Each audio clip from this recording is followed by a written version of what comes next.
একটা বাঘ দত্তক নেবেন কিংবা হাতি, শুনতে অবাক লাগলেও এটাই সত্যি। এখন থেকে আপনি চাইলে আপনার নিজের পছন্দের বন্যজন্তুকে দত্তক নিতে পারেন, আবার চাইলে তার খাওয়ার দায়িত্ব নিজের ঘাড়ে নিতে পারেন।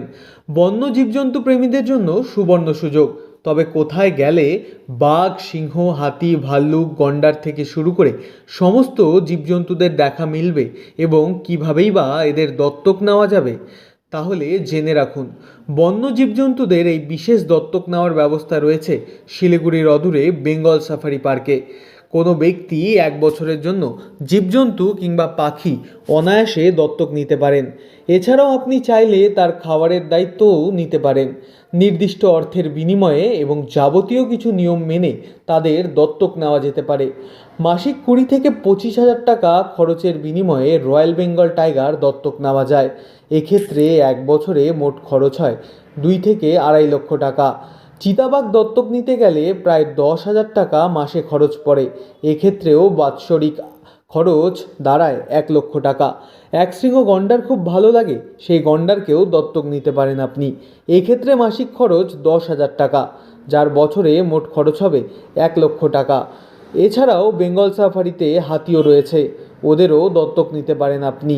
সেই ক্ষেত্রে মাসিক খরচ 20 থেকে 25,000 টাকা, যার বছরে মোট খরচ হবে 2 থেকে 2.5 লক্ষ টাকা। এভাবেই ভাল্লুক, হরিণ, কুমির, কচ্ছপও দত্তক নিতে পারেন। মাসিক 1,000 টাকায় আপনি ম্যাকাও কিংবা আফ্রিকান গ্রে প্যারটকেও দত্তক নিতে পারবেন। এ বিষয়ে বেঙ্গল সাফারি পার্কের ডিরেক্টর বিজয় কুমার জানান, এই প্রক্রিয়ার মাধ্যমে প্রাপ্ত অর্থ দিয়ে ওই পশু পাখির খাওয়া দাওয়া, সেটি যাতে ভালোভাবে থাকতে পারে তার ব্যবস্থা করা হয়। এছাড়াও বেঙ্গল সাফারি পার্কের পক্ষ থেকে তাদের একটি শংসাপত্র প্রদান করা হবে। এই দত্তক নেওয়ার জন্য যে ফি দিতে হয় তা 80Gর ধারায় আয়করমুক্ত। নিয়ম মেনে বিনামূল্যে চিড়িয়াখানায় ঘুরে দেখারও ব্যবস্থা করে দেওয়া হয়। हमारे पास यहाँ पे बहुत सारा एनिमल्स है, बहुत सारा मेजर कार्निवोर्स है, लायन, टाइगर, बियर, लेपर्ड, बहुत सारे मेजर कार्निवोर्स है। नेक्स्ट हमारे पास बहुत सारा स्नैक्स है, बहुत सारा एनिमल्स है हमारे पास। अब तक 61 स्पीशीज़ है, अराउंड 800 एनिमल्स हमारे पास है। इसका अडाप्शन का बारे में जो लोग एनिमल वेलफेयर को, एनिमल कंजर्वेशन को हेल्प करना चाह रहे हैं, वो लोग हमारे एनिमल्स को अडाप्ट कर सकते हैं। हमारे पास 2 तरीका का अडाप्शन है।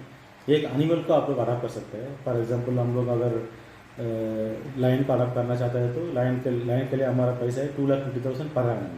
1 साल का पूरा अडाप्शन आप लोगों को मिल जाते हैं। उसके लिए आपका बहुत सारा बेनिफिट्स है। आपको सफारी को फ्री एंट्री मिल जाएगा, हमारा आपका जू का भी फ्री एंट्री मिल जाएगा, आपका फैमिली का भी मिल जाएगा।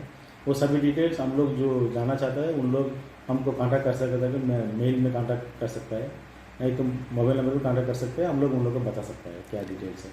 लाइक हम लोग लायन टाइगर का 2,50,000 है, लेपर्ड का 1 लाख है। हमारे पास बहुत सारा मकाक्स है, इंडेंजर, क्रिटिकली इंडेंजर मकाक्स है, होला गिवन ऐसा मकाक्स है, उन लोगों के लिए 70,000, 50,000 ऐसा बहुत सारा रेट है। बहुत कम में हमारा टर्टल्स, बर्ड्स इसका 7,000, 8,000 ऐसा भी होता है। सो 7,000 शुरू करके हमारा 2,50,000 पर्यंत हमारे पास ईयरली अडाप्शन रेट है। इसके अलावा और एक अडाप्शन है हमारा फीड अडाप्शन, मतलब जो लोग एनिमल का अडाप्ट करना नहीं चाहते हैं लेकिन उसका फीड जो हम लोग उसको खिला रहे हैं, तो वो फीड को भी आप लोग अडाप्ट कर सकते हैं। उसके लिए वीकली अडाप्शन रेट हम लोग किया है। वीकली अडाप्शन रेट अराउंड 21,000 पर लाइन। और ऐसा बहुत सारा एनिमल्स का फीड भी अडाप्ट कर सकता है। उसमें शुरू हो रहा है लायन का 21,000 और बाकी आपको बर्ड्स का अराउंड 9,000 पर। तो वो लोग अगर अडाप्ट कर रहे हैं तो उन लोगों को एक सर्टिफिकेट मिलेगा अडाप्शन का, हमारा फेसबुक पेज में वो अपडेट होगा, उनका भी सर्टिफिकेट दे देगा हम लोग। हमको पर्सनली हम लोग हैंड ओवर कर रहे हैं। और उन लोगों का जू विजिट के लिए और सफारी विजिट के लिए फ्री विजिट भी मिलता है। তাহলে আর দেরি কিসের? নিজের পছন্দের বন্যজন্তুকে নিজেই দত্তক নিন। সারা বছর ধরে নিজের পছন্দের বাঘ, সিংহ, ভাল্লুক থেকে শুরু করে হাতির খোঁজখবরও নিতে পারবেন আপনি। পাশাপাশি তাদের গিয়ে দেখে আসারও সুযোগ থাকবে। পার্ক কর্তৃপক্ষ সূত্রে খবর, নিয়মবিধি অনুসারে সাফারি চলাকালীন আপনি গাড়ির ভেতর থেকেই সেই বন্য জীবজন্তুদের দেখতে পাবেন। তাদের কাছে যাওয়া সম্পূর্ণ আইনত অপরাধ। বেঙ্গল সাফারি পার্ক থেকে সুজয় ঘোষের রিপোর্ট, লোকাল 18 বাংলা।